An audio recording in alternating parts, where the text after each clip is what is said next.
Welcome back to Moon Harbor Heroes. Today's issue is Storyteller, issue 18. Welcome to Brook River. On the cover, we see a small ceramic village, like you might see in holiday decorations. It's peaceful, quiet, with a light dusting of fake snow. Small ceramic figures stand in various poses in front of Town Hall and several mom-and-pop shops. The only figure who isn't drawn in that same style is a woman in a veterinary coat, sitting on a bench and watching everyone.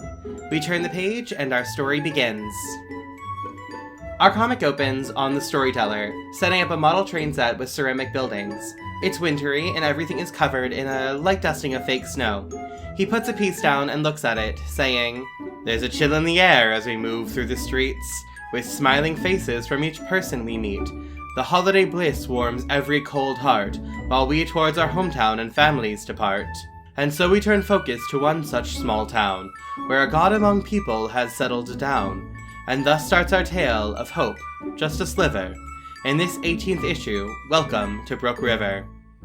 He tosses a bit more fake snow on the small ceramic scene before he walks away. The panel then turns, and we see that it matches our cover. We turn the page, and our story begins. Hello, everyone. So today we are going to be playing Anyone Can Wear the Mask. It is a 3-player role-playing game about a superhero, a supervillain, and the city that they share. My name is Jeff Stormer. I am the designer of the game, as well as a podcaster, game and designer, and the official LARP designer of the Olive Garden restaurant. I'm going to be running through our game today. I'm also going to be playing the role of the city. I'll explain what that means in a minute. But I'm going to throw this over to our fellow Moon Harbor heroes. Should we do some introductions, or are we just kind of diving straight into the character stuff? Yeah, I'm happy to do an introduction because they don't know which one of us is playing, but spoiler alert. Hey y'all, I'm Jane. I use she, her pronouns, and I typically play Lucy, / Flyby on Moon Harbor, and I'm excited to be here. And what role are you going to be playing today? I'm going to be the villain. All right. And if we have a villain, that means we must have a hero. Give us your, why don't you give us your introduction? My name is Rose. I am a Moon Harbor person. I play Clara / the Wild Thing, and also I have played in a couple of one-offs. I played Comic Kid in a one-off and a couple of other side peoples. And I'm really excited to play this game, and I will be portraying / experimenting / enjoying the company of the hero character tonight. All right. And as I stated, my name is Jeff Stormer. I use he, his pronouns, and I will be playing the role of the city. So, Anyone Can Wear the Mask is a game about, like I said, a superhero villain in the city that they share.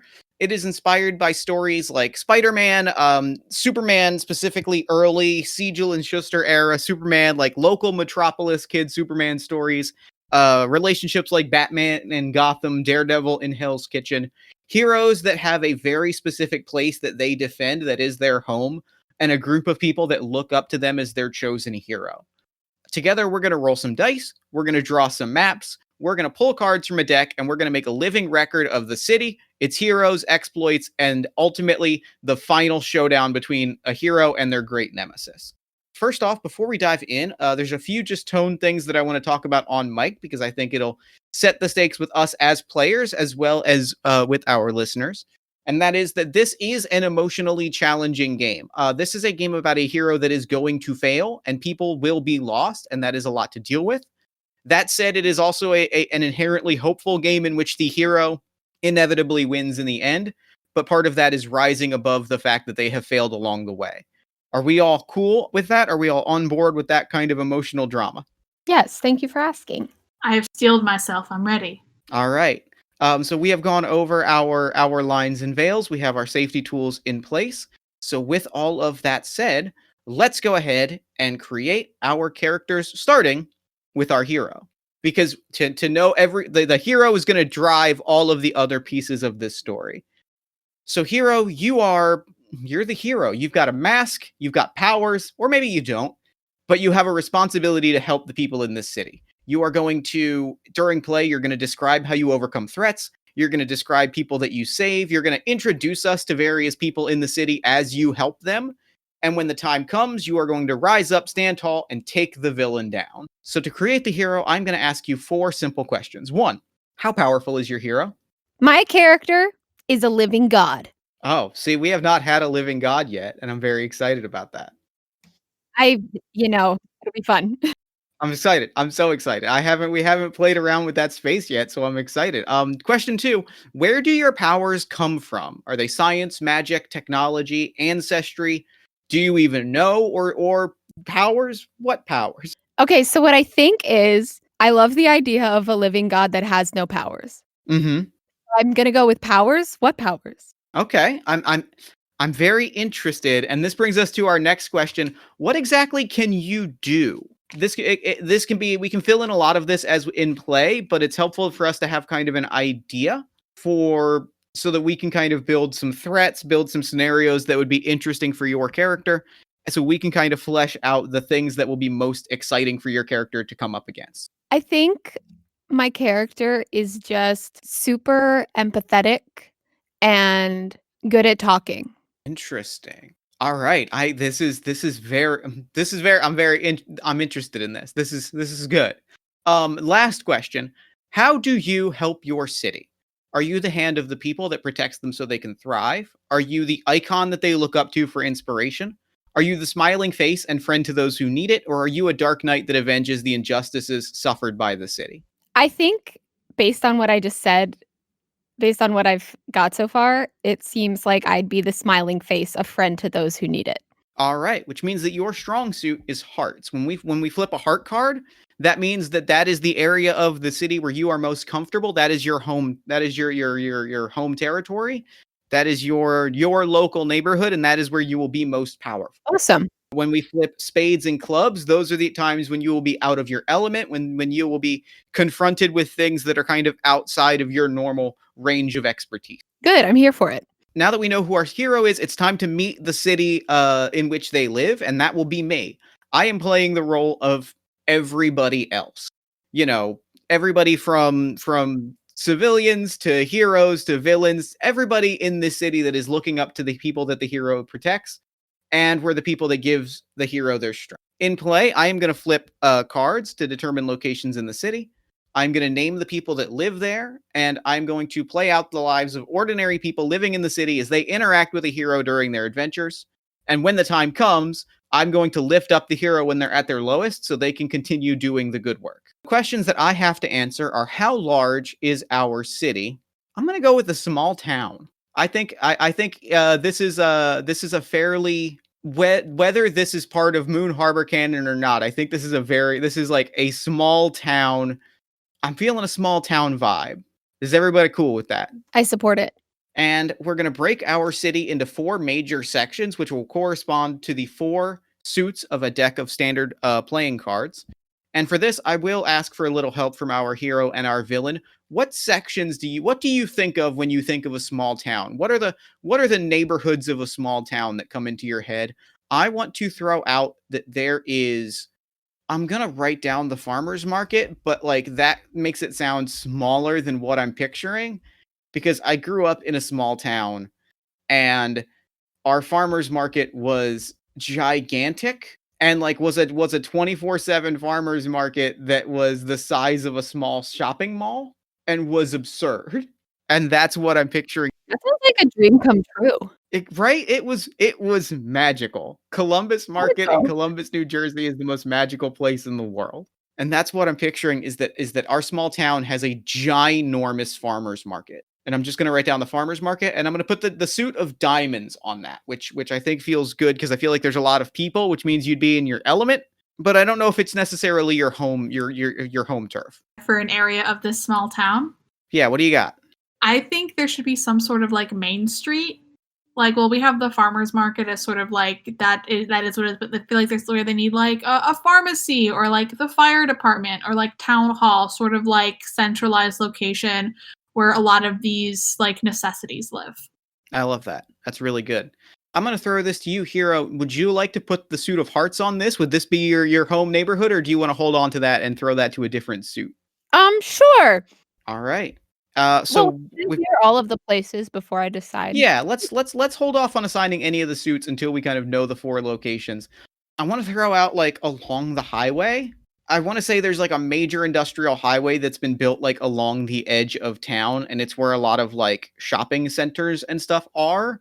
It's not quite Main Street, like it's not sort of the Main Street shops. It's more of like here's where the bank is, or here's where the Taco Bell is. Like it's more, I guess, boring commerce is what I would call it, than like Main Street, which I think is a little more like hustle and bustle and a little maybe brighter. This is a little more drab is the word I would use to describe it. Yeah, it's like the strip mall with the Target and the Walmart Yeah, versus the main street with like lots of unique shops and exactly. yeah, I gotcha. It's kind of where like the big city kind of bleeds into our little small town a little bit. I was thinking maybe there's like some kind of a like a tourist destination. Like maybe it like you know how in Gettysburg it's a really small town, but they have like it's kind of like a touristy spot. Yeah, So I was wondering maybe like a an old battlefield or something like that. I'm gonna write down the old battlefield because I love it.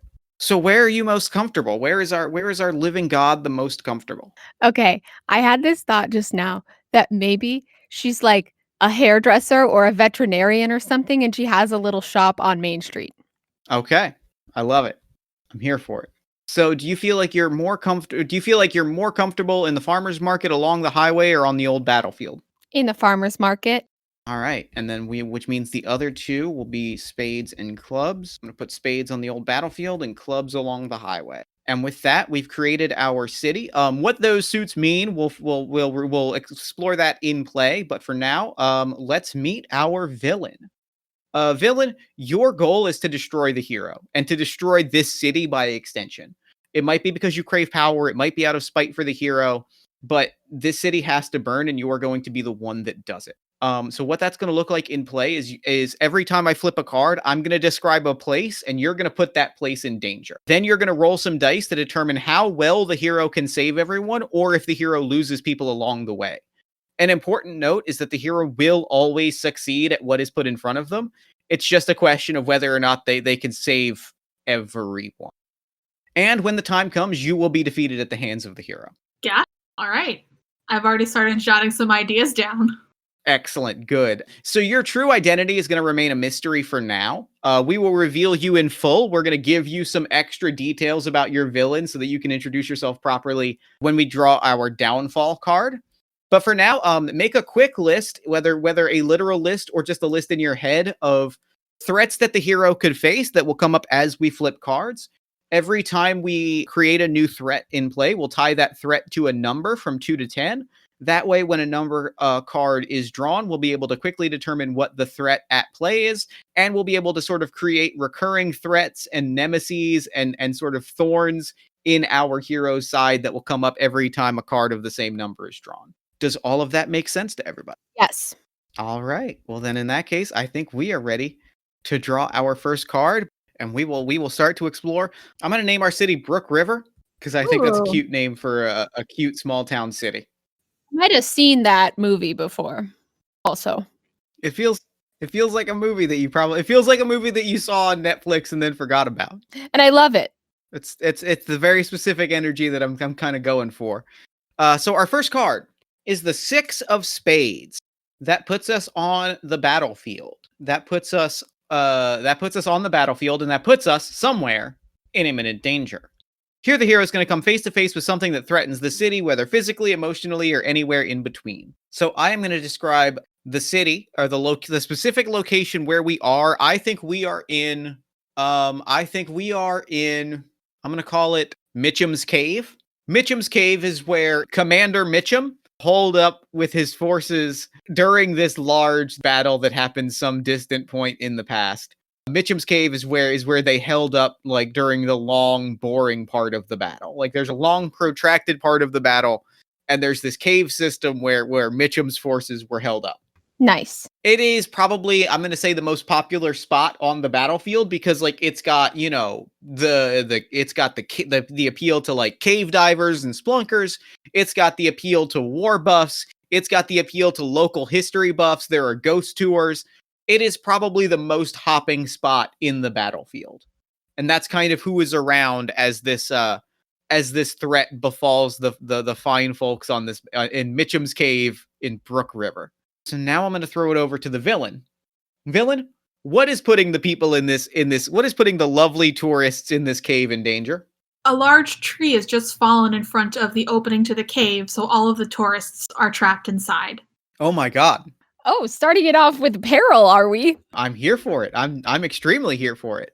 All right. So now the last thing I'm going to ask, now that we've got our threat, I'm going to ask you, villain, roll 1d6 and tell me what the result is. That is a 6. Oh, 6. Fantastic. A great opening move for our hero. Hero, I'm going to throw it over to you. You get to move this tree and save these people and rescue them from being trapped in this cave. And in doing so, you push past your limits and become something greater than yourself. What do you do? Who do you save? And how do you inspire the people? Okay, so I think the hero is perhaps inside the cave with everybody else. Maybe she wanted to get to know the city better, so she took the day off of work and she's, in her kind of like hiking clothes, I guess, just like in the cave when this tree falls down and people start panicking and stressing and it's down for a long time. At first, it's kind of there's just like awkwardness at first because it's a lot of strangers, but then slowly this tension kind of starts to build between people and they're fighting. And I think basically she just calms them down and eventually helps everybody work together and they all push the tree out of the way together. It's a really beautiful moment. I love it. I'm extremely here for this. So you have not just become a hero in this moment. You've had like a huge hero moment. Everybody in this cave loves you. Like you are beloved by the people in this cave. And like everybody that you saved is going to tell your story and you've become something greater than yourself. You have become an icon. And therefore, because you don't have any injuries, you can take a point of inspiration. What inspiration does is you can use it at any time to erase an injury that you suffer, or you can tell the villain when they have to roll a dice to roll an additional dice. Okay. In addition, anytime you save someone, which is to say, anytime the villain doesn't roll a 1, you get to take a point of renown. Basically, what that means is more of the city loves you, and your reputation has grown larger, which carries with it risks that will come up later in the game. So your renown has gone up to 1. And last but not least, make a note of the people that you saved, just like a mental note of them, because we'll want to talk about them later. So are we taking is now the moment when are we talking about specific people or like types of people or? As you can get as specific or general as you like, but if you just want to write down like people who are visiting this cave, if there are specific people that you want to reference later that you befriended in this cave, like the options are kind of all yours. Okay, I did have an idea that maybe one of the people that I met was an angry single father with 2 kids who they just moved to the city. I adore it. It's very good. I'm very excited at the possibilities presented by an angry father, this angry single dad that has just moved to the city and maybe has to learn to let go a little bit. If it is not clear that we're recording this 2 weeks before Christmas, I feel like where my brain is going might be giving this away. All right. With that, we're going to flip our next card. I have flipped the Queen of Spades. A queen takes us somewhere personal to the hero. You have a responsibility to the city, but you also have a life. There's a person behind the mask, and that person has friends, loved ones, people that count on them. At this moment, you find yourself in one of those moments with someone that you care about, someone who knows the real you. So because this is the Queen of Spades, I'm going to introduce you to someone connected to your origin. So let me ask you, what are the origins of your godly sense of empathy, your incredible, almost superhuman ability to connect with people and to bring people together? Where does this come from? When is the first time that you noticed you had it? Like, what is your backstory? Okay, I think maybe it is kind of fantastical, like how I discovered it. Mm-hmm. Because since this is kind of like canonically taking place in the world of Moon Harbor. Moon Harbor has a lot of issues with like mutant rights and like people discriminating against others because of their powers. And a lot of times, people will become outcasts or be on the run because of that.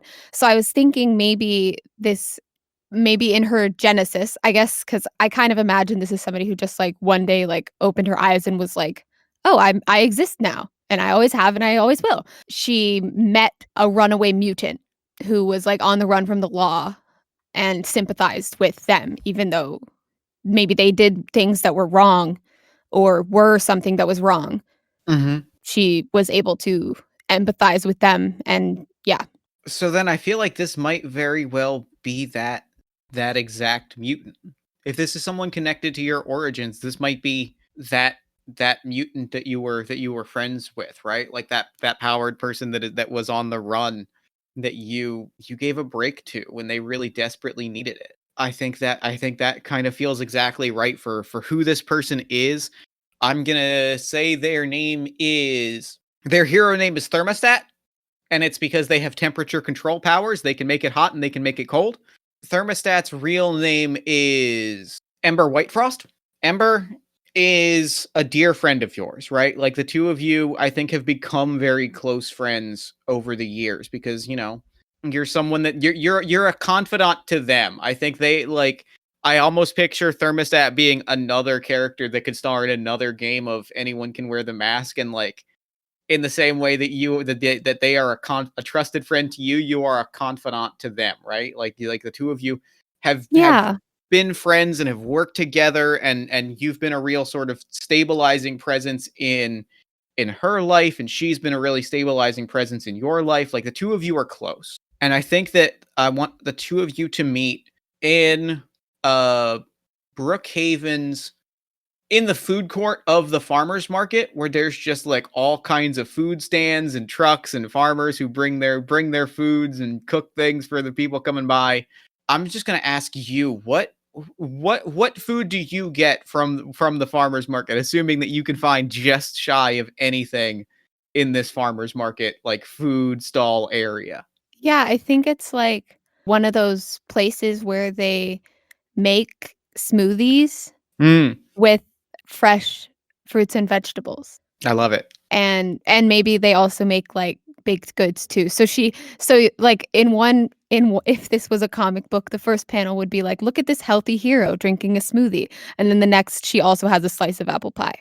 It's perfect. It's exactly perfect. That tells me a lot about who your character is by virtue of what they order at the food stall at the farmers market. Tells me a lot about who they are as a person. For reference, Thermostat has gotten a sausage roll, like it's puff pastry with a sausage wrapped inside, and it's delicious. I mean, it is freshly made. It is outstanding. And the two of you meet. They definitely share food a little bit too, I think. I think so. I think you have that kind of friendship.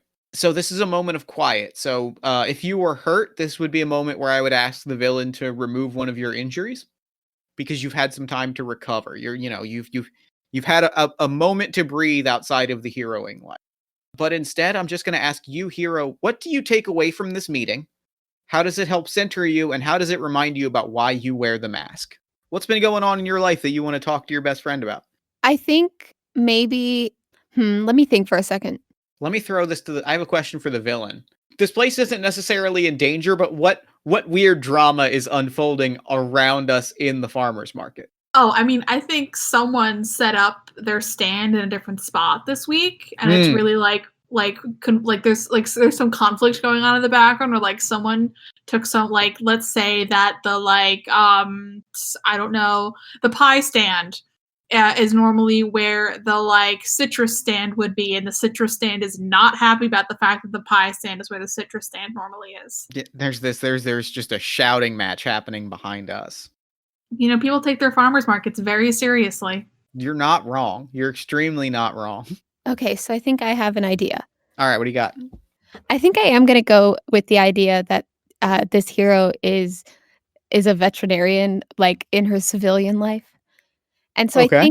I think this they're having lunch together and then just kind of enjoying and laughing and being having like a nice public moment, and then they kind of are like walking around the farmers market a little bit, and eventually they kind of land in an area that's like a little bit less busy. Like maybe there's like a place off to the side, because if you have a farmer's market, you probably need to find like a big field or a parking lot or something to have it in. So there's this area that's just like nobody's there, nobody's really watching them.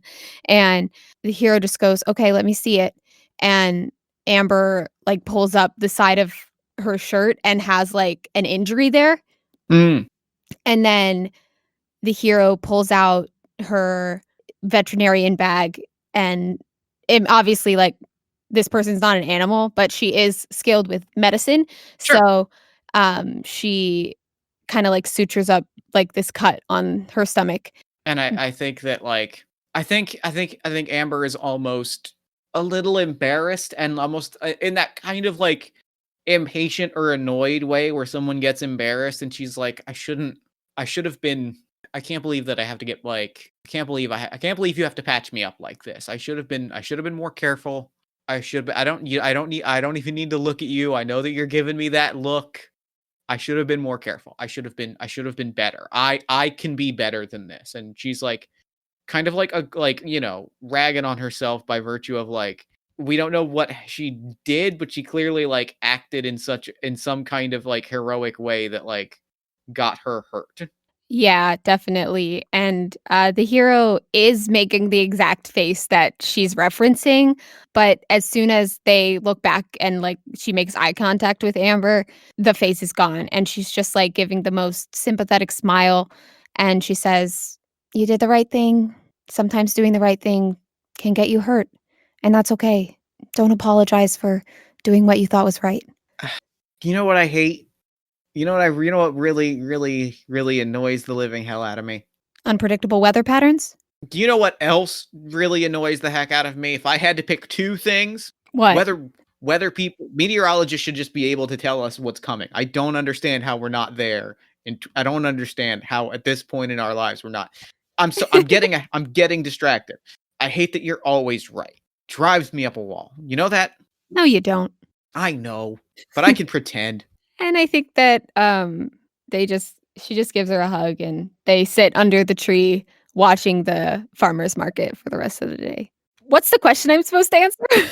I think it's perfect. And I think the questions that we now answer are, what do you take away from this meeting? How does it help center you? And what does it remind you about why you wear the mask? I think after having had a sort of, I guess, fame experience with the whole debacle at the battlefield, it's like a highly public place, and being seen doing something heroic there is like kind of not embarrassing, but definitely draws attention. It's nice for the hero for her to just remember that she's just here to make personal connections, and she's just here to help people that need help. She's not it can be easy to get caught up in the fantasticalness of it all, right? But it's interesting, this person in her life who's perhaps the most fantastical that she knows outside of like herself being a god. But outside of that, like this like very magical person turns out to be super grounding in reality. I love it. I'm super here for it. And yeah, with that, it's time to flip our next card. And I have flipped the 8 of clubs. This puts us along the highway. This puts us in the big shopping center with the Walmart and the Target and the Pier 1 imports. I think I'm going to kind of say it's maybe not I regardless of when this episode comes out, I'm going to say this is probably sometime around the holiday season. Okay. Just because if I can't be my exact flavor of trash, what can I be? And B, because I like the idea that like these kind of shopping centers, right? Like your big box stores are already stressful. Like it's already kind of a powder keg by virtue of it being a very busy shopping season. And so like the specific people that are here are people who are already stressed and are already kind of panic shopping a little bit. And that's the scene that we find ourselves in when villain put this place in danger. Oh, well, you see, suddenly all of the power goes out in this entire strip mall, so no one's able to make any of their purchases. None of the cash registers are working, and everyone's just stuck waiting in line. Oh, and it's a tense scene, right? Like people have I think we're at the point where people have started to shout like, "Get the power back on. I got places to be. Taco Bell closes in an hour." And then I feel like the angry father is there again. oh, he's who do you think is yelling about Taco Bell being closed in an hour? All right. I'm going to ask our villain to roll 1d6. I have miraculously rolled a 6 once again. I mean, we are playing in the realm of a living god. This all tracks. Also, we're playing in the realm of a Hallmark movie, so again, this all tracks. This all tracks.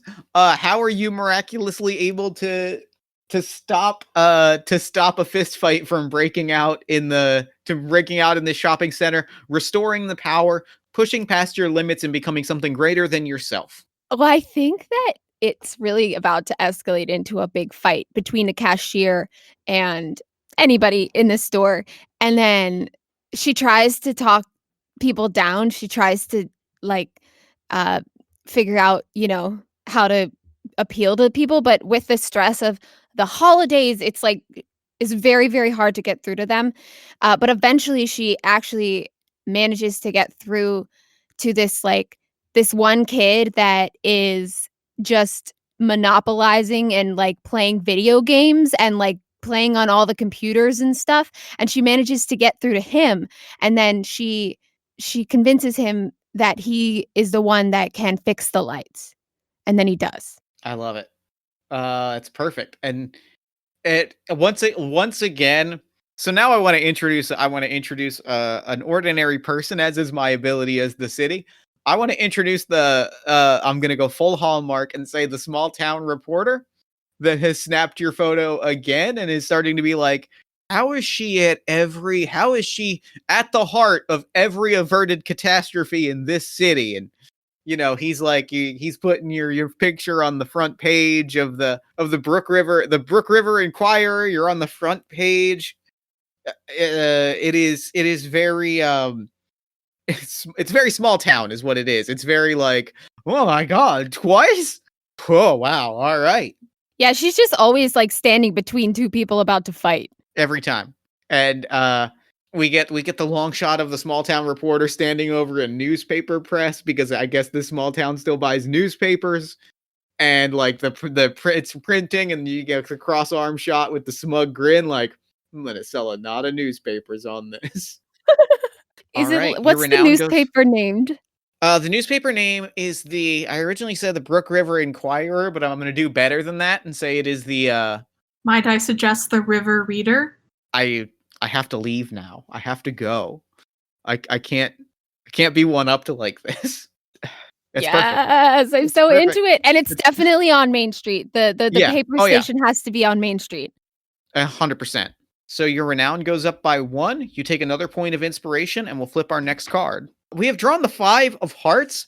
We're going to be at the newspaper today. The River Reader, because it's a small town newspaper, it's one of those papers where there's like a touring area. It's got history behind it. It's been Brook River's #1 news source for 117 years. And so it's got a little museum in the lobby and the bullpen you can look in from outside, and it's like it's a quintessential small town paper. And I think as we're watching the newspapers get printed with our godly hero on the front page, something goes horribly wrong. Villain, what is it? Oh, the printing press catches on fire. My god, there's a fire. Oh god, that's awful. Oh, and it's all that ink and paper. That's gonna light up like a Christmas tree. I need to know how our heroine is going to get out of this. Villain, roll 3d6 and give me the highest result. The highest result is a 5. All right. Hero, how do you rise to the occasion and save the day? Is there a loss? Do I have to calculate for a loss? You do not. You've saved the day. Who do you save and how do you save them? Well, I think it's like a classic, I run into the building and save somebody. I think, okay. Here's what I think it is. I think since it's like a small town newspaper, it's one of those places where the guy has like a dog the reporter. They have like a dog that like hangs out in the newspaper station, and the dog is also a patient of mine, of course.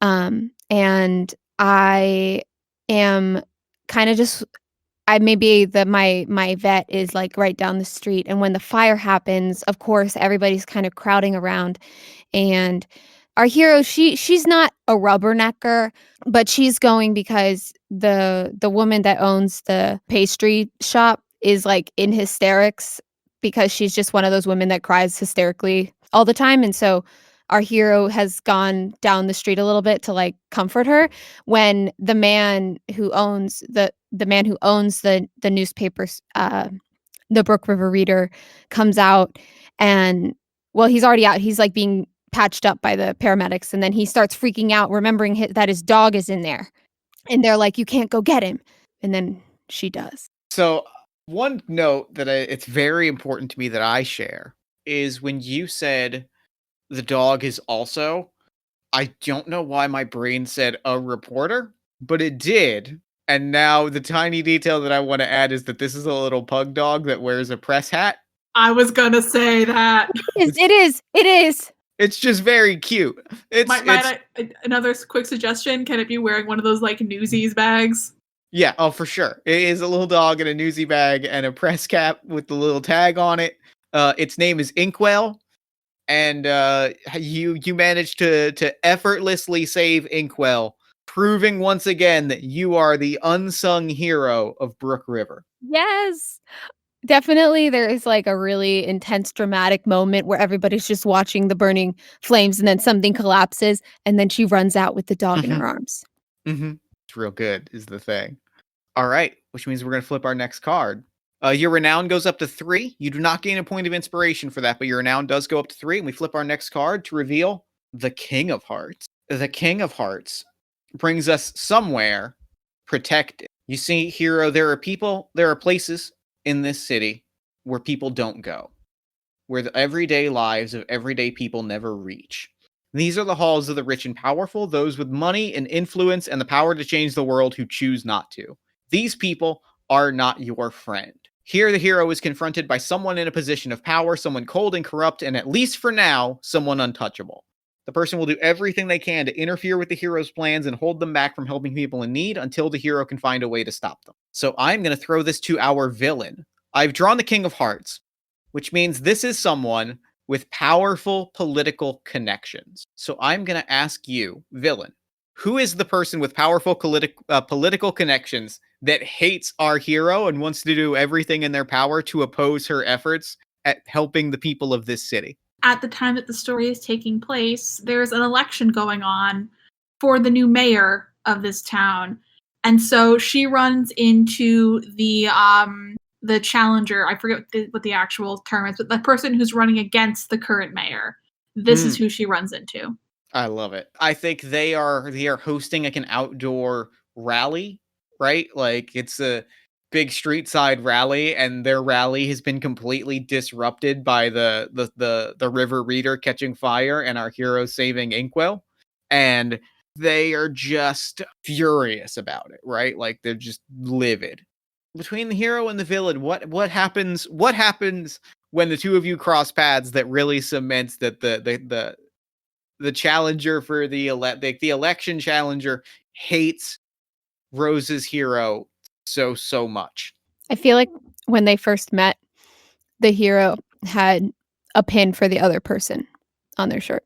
I agree, and I also think on like a psychological level, this person's like, oh, okay, so under this current mayor's leadership, we have this hero who's doing great deeds. And if I want to actually win this election, I don't want this person to keep reflecting well on this mayor. I like that. I like that a whole lot. All right. And so, hero, make a note of our corrupt politician, because until you take them down, they will continue to impede your efforts and get in the way of you trying to help people. What that means mechanically is that every time we flip a heart, until we flip the Ace of Hearts, which will give us the key to taking down our villain, or taking down our enemy here, our lesser villain, I should say, you're going to roll one fewer dice when it is time to help people in your local neighborhood. Whenever you're on Main Street, our political up-and-comer is going to be trying to sabotage your efforts until you find their weakness and take them down. Congratulations, you have a J. Jonah Jameson now. Yay! We turn the page and see the storyteller looking out of a window. He smiles at us and says, "A hero most gentle, her words are her power, may guide us through this most treacherous hour. But villainy lurks behind hidden closed doors. You'll just have to see what danger's in store. You seem quite upset, so here's a small clue. There's trouble in store in our next issue." The panel pulls back and we see that the storyteller is looking at us from the window of one of the small ceramic houses we saw earlier. He winks at us, and then, in the next panel, he is made of the same ceramic like the other figures. And with that, our issue comes to an end.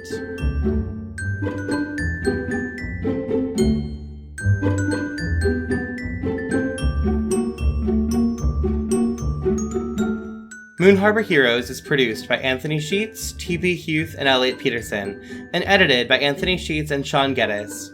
Anthony can be found on Twitter at IcyNewYear or at IcyNewYear.com. T is a theater artist and educator in the DC area. She can be found at T.Huth Playwright on Twitter or TPHuth94 on Instagram. Elliot can be found at Elliot Ylen on Twitter. That's ELLIOTYLEN. Sean can be found at The Crumpit, THECRUMPIT, on Twitter.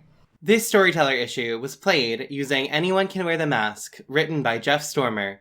Jeff Stormer, he, him, his, is an award-winning podcaster, game designer, the unofficial official LARP designer of the Olive Garden restaurant, and the designer of Anyone Can Wear the Mask. He lives with his wife in Philadelphia, Pennsylvania, and spends most of his time, when not podcasting or game designing, screaming at people at indie wrestling shows. Our logo was designed by Beautiful Beasties. She can be found on Instagram at beastly.doodles or on Patreon at patreon.com/beautifulbeasties. The music in this issue is Teddy Bear Waltz by Kevin MacLeod. A link to his website and the license will be in the show notes. The city was played by Jeff Stormer. The hero was played by Rose Hahn. Rose is an actor, content creator, and mental health advocate. Her podcast, What Was I Saying? Living with ADHD, can be found on Spotify, iTunes, and Google Play Music, or on Twitter at what_was-I-saying. She can be found on Twitter or Instagram at SmileyRosie, SmileyRosseyYY. The villain was played by Jane Barry. You can find her at Jane-Tarzan on Twitter. If you want to get a hold of us, email us at moonharborheroes@gmail.com or find us on Twitter at moonharborcast. If you enjoyed this issue, please leave us a review on your podcatcher of choice or tell a friend. 5-star reviews and word of mouth are really the best way for us to keep bringing these stories to more people. If you'd like to support us financially, check us out at patreon.com/moonharborheroes. Supporting us there will give you access to bonus issues each month. And thank you for helping us save the world. We'll see you next issue.